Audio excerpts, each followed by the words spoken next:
Okay, your task is to make a rock, paper, scissors game using the Python coding language on Rappel.it. So this is my version of it and what I made, and this is kind of to simulate what you should be making. I'm not going to go over any of the code in this video, just kind of what it should look like, so you kind of have an idea of what you are trying to make, and then I'll make future videos to go with this about kind of the steps you can take to solve this problem to make a rock, paper, scissors game. So for rock, paper, scissors, we know kind of the rules if we think about the childhood game, right? Just think about it the same as the hand version, but we're going to create the computer version. So we've got 1, 2, 3, and then you show whichever one you're going to do. So we've got scissors is 1, scissors beats paper. If we think about paper, paper covers rock, so paper beats rock, and then rock would crush scissors, so rock would beat scissors.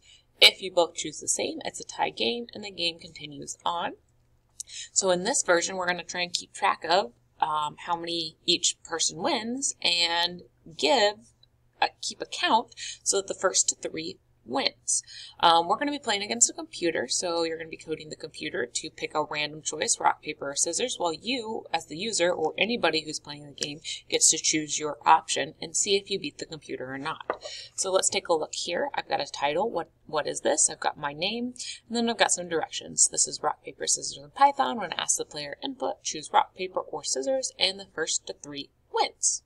Okay, so let's do that. So first up, it says player chooses, so I am going to pick rock. In the scenario, I push enter, and then the computer does the rest for me. The computer picks scissors, so we know that rock beats scissors, so that means that I won as the player, and it's keeping a score. Computer didn't earn a point that time, so they're still at 0, and the player is at 1. They earned a point, and then we go to our next round. Note how this is kind of a nice interface that is not all printing out in a row. There is some separation. Remember we talked about that, how you can add that /n to add spacing. That's what I did here. Or you could add even in like the underscore or dash. Any of those would work, or something just to make it easier to read and see what's going on. So now the player gets to choose again. I'm just going to keep picking rock just to keep it easy. And then I've got rock and rock, so that's a tie. Actually, I should probably show you if I type something different that it still works. So let's make sure all rock, paper, and scissors work, that there's no errors in my code. So scissors and scissors, that's a tie. And then if I go paper, and then we're still getting a tie. I don't know if it's going to keep picking in an order. Again, it's picking a random one. So I'll just go back. I'll stick with paper for now. Paper covers rock, so now I'm at 2. I just need 1 more, and then I win.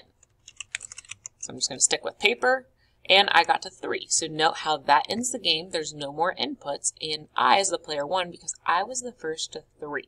So that's kind of bare bones. What are we trying to do? What is your goal? What should your outcome look like? If you get stumped, look at the next videos to see maybe where you might need to go and what you might need to do to get started.